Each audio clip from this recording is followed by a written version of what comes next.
warnings now in effect for Lee County, including the city of Leesburg, southern Wilcox, southern Crisp County, as well as over towards Telfair, Coffee, Jefferson. Very dangerous situation. I stress to you, take your tornado precautions as soon as possible. The rain coming out of these storms, do not wait until you can see it or receiving reports from law enforcement up in Terrell County of some mobile homes that have been turned Clinch County up into Atkinson County. It'll continued on the path towards the east-northeast. Lowest floor of your home, interior room or closet, continues to move off towards the east-southeast, showing some very strong rotation as of last check around the Zellaby. Stay away from windows.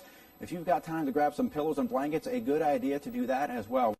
Welcome back. We've got some partly to mostly cloudy skies across the state of Georgia at this hour. Temperature is a mix of some 60s and some 70s, some showers, some thunderstorms, and some severe weather continues across portions of the state. Some low 60s for Rome, 66 in Atlanta, and some mid-70s for Macon and right here in Albany. Other temperatures across the southeastern U.S., some 50s, 60s, and 70s. 53 degrees in Little Rock, 56 Nashville, 70 in Jackson.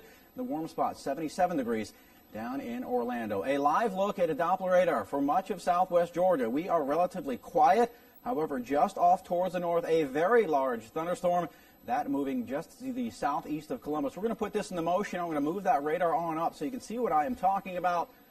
It is this particular storm right there that continues to move off towards the east-southeast. This has had tornado warnings on it for about the past hour and a half, and that continues to move off towards the east-southeast, showing some very strong rotation as of last check around the Zellaby area, and that moving to the east-southeast around 35 miles per hour. We'll be here keeping an eye on that as we head through the next several hours. Across the southeastern United States, a very active day in terms of severe weather, numerous severe thunderstorm warnings and tornado warnings, and a lot of damage being reported in many areas, including Tennessee, Mississippi, Alabama, Georgia, South Carolina, and Kentucky.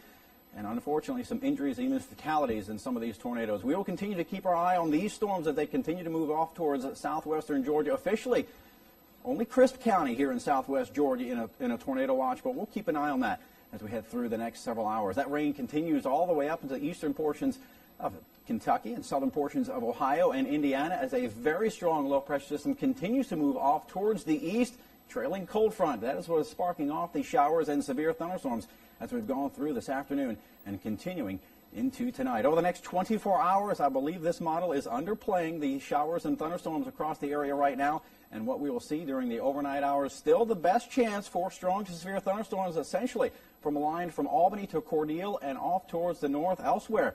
Maybe an isolated shower or a rumble or two of thunder, but we will be here, as I mentioned, keeping an eye on that as we head through the next several hours. The forecast in detail tonight for the Albany area.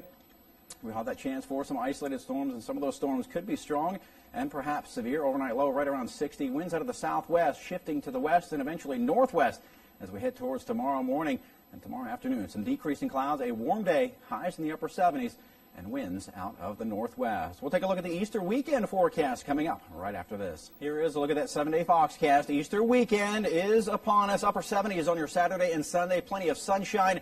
Good chance for showers and storms on your Monday, and some of those could be strong and severe. Drying on out Tuesday and Wednesday, and Thursday and Friday, another chance for some showers and some thunderstorms. So an active night continues across much of the southeastern United States. I'm going to hop on back over to the Weather Center, get an update on that.